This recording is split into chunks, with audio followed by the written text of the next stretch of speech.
आज ऐसी एक नई कहानी जो मैं आप लोगों को शेयर करने जा रहा हूँ, ये हमें बहुत ज़्यादा इंस्पायर करने वाली है। ये कहानी एक हिरन की है। शुरुआत करने से पहले मैं कुछ बताना चाहता हूँ। आखिर कब तक डरते रहोगे अपने परेशानियों से?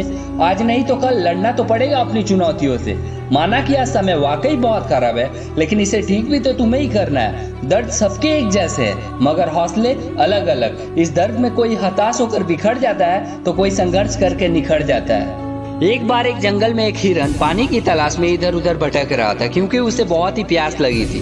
वह हिरन काफी समय से भटक रहा था, लेकिन उसे पानी कहीं पर भी नहीं मिल रहा था। थोड़ी देर जंगल में इधर उधर भटकने के बाद वह हिरन एक पेड़ के नीचे बैठ गया, और वहां बैठते ही उसे किसी नदी से पानी की आवाज सुनाई दी। वह हिरन वहां से उठकर नदी की तरफ जाने लगा।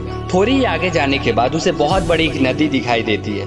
वह हिरन उस नदी को देखकर बहुत खुश हो जाता है, और उसे कोई नई जिंदगी मिल गई हो ऐसा एहसास होता है। वह दौड़ते हुए उस नदी के पास जाता है, और नदी के पास जाकर वो जैसे ही पानी पीने के लिए अपना सिर को झुकाता है तो उसके नजर अपने राइट साइड में पड़ती है। उसे एक शिकारी नजर आता है, जो अपने हाथ में एक तीर लिए हुए निशाने तान के खड़ा था।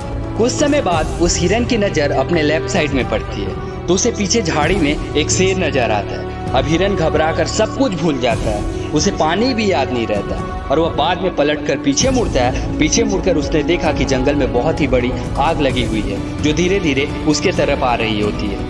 अब हिरन जाए तो जाए कहाँ? उसे राइट साइड में शिकारी दिख रहा था, जो निशाने तान के खड़ा था, और अपने लेफ्ट साइड में एक शेर खड़ा हुआ नजर आ रहा था। सामने गहरी और लंबी नदी थी, और पीछे बहुत ही बड़ी आग लगी हुई थी। सभी रास्ते बंद हो चुके थे, उसके चारों ओर से मुसीबत आ चुकी थी।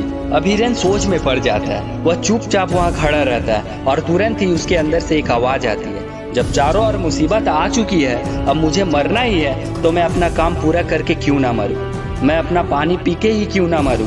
फिर हिरन आराम से पानी पीने लग जाता है, लेकिन थोड़ी ही देर के बाद एक अजीब सी घटना घटती है। हिरन पानी पी रहा था कि तभी अचानक से आसमान में काले बादल छा जाते हैं, और बारिश होने लगता है। बारिश होने के बाद जंगल में जो आग लगी थी वह पानी से बुझ जाती है, और पानी के बौछार होने के कारण शिकारी का अपना निशाना चुक जाता है, और वह शेर को लग जाता है। फिर शेर की नजर उस शिकारी पर पड़ जाती है, और शेर उस शिकारी के पीछे लग जाता है।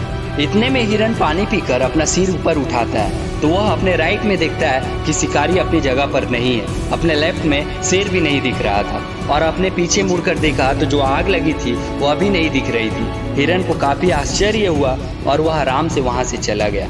दोस्तों, इंसान की जिंदगी में जब भी मुसीबत आती है तो चारों तरफ से आती है, जिसके कारण इंसान डर जाता है, घबरा जाता है, और वह कोई भी डिसीजन नहीं ले पाता है। इसलिए आपकी जिंदगी में भी अगर कोई मुसीबत आए तो शांति से सोचना और अपने अंदर की आवाज को सुनना, क्योंकि हमारे अंतर्मन में हर समस्या का समाधान होता है, जो हमारे अंदर के डर को खत्म कर सकता है और हमें सफलता की ऊंचाई पर पहुंचा सकता है। इसलिए जब भी कोई समस्या हमें चारों तरफ से घेर ले तो हमें डर कर या घबरा कर भागना नहीं है, हमें अपने अंदर उतरना है, ताकि हम उस समस्या का समाधान मिल सके। हिरन के सामने में भी समस्या थी। अगर वह डर कर वहां से भागने का प्रयत्न करता तो अपनी जान से हाथ धो बैठता, लेकिन उसने शांति से सोचा और अपने काम में लग गया, जिससे वह बच पाया। कई बार हमारे जीवन में भी ऐसा ही होता है कि कामयाबी थोड़ी सी दूर रहती है और मुसीबत दिखनी शुरू हो जाती है। कई सारी समस्याओं से हम डर कर बैठ जाते हैं, लेकिन ना ही हमें डरना है और ना ही घबराना है। हमें बस अपने लक्ष्य पर ध्यान देते रहना है। सफलता एक दिन जरूर मिलेगी। दोस्तों, ये कहानी अगर आपको पसंद आई हो तो इस वीडियो को लाइक जरूर करें।